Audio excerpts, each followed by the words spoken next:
Patty Christensen, hand CRPS lady.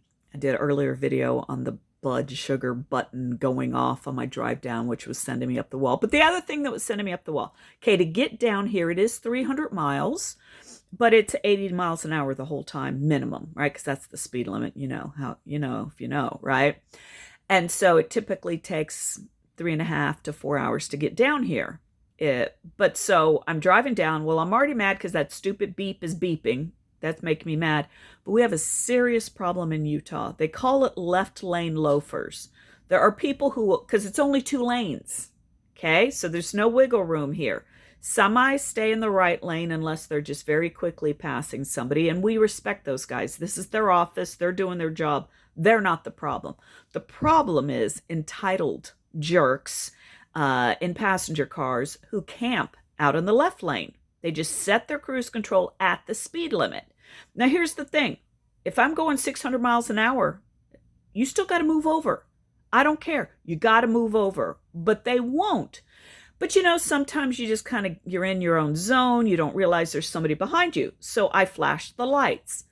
And this jerk, he took it out of cruise control, but kept intentionally slowing down. He's mad. How dare I tell him to move over? So I did what you have to do. Pass on the right. Then, of course, he speeds up and gets right behind me. I don't have a gun. I'm not in the mood for road rage, so whatever. I'm not playing that game. I'm just trying to get to where I'm trying to get.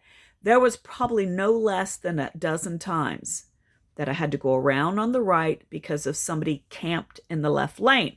So I'm so mad. I'm talking to the husband. He's kind of like calming me down so I don't throat punch kittens. And I'm saying, okay, here's the law that I want. I want that if you're in the left lane and you have people behind you and you don't move over, not, it's full and there's nowhere to go, but if you don't move over and there's people behind you, I think the ticket should be $1,000 per car behind you.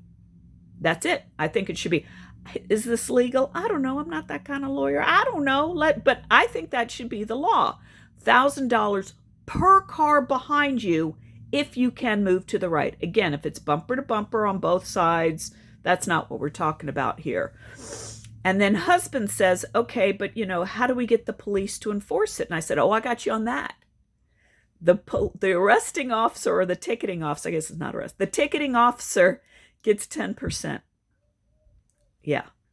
Can we do this? I mean, we're in the country now where all kinds of crazy stuff is happening. This is what I put in my thing for. My husband, he does reclamation work, so he's used to being in the hinterlands. His suggestion was, rather than having to rely on police, because remember, this is 300 miles. There's only so many places you can have a cop. He's in for the drones. He works with drones a lot. He says, you could have a drone that could go overhead, show how many cars are behind, get a little in front, and get the driver's license plate. Or if they don't have a front plate, because I'm not sure that's mandatory in Utah, you could scoop behind and you could still get the license plate and you could do your tickets that way. So tell me, folks, how do you handle left-hand loafers? What can we do about these guys? And P.S., I hate cruise control. I don't think it should be legal.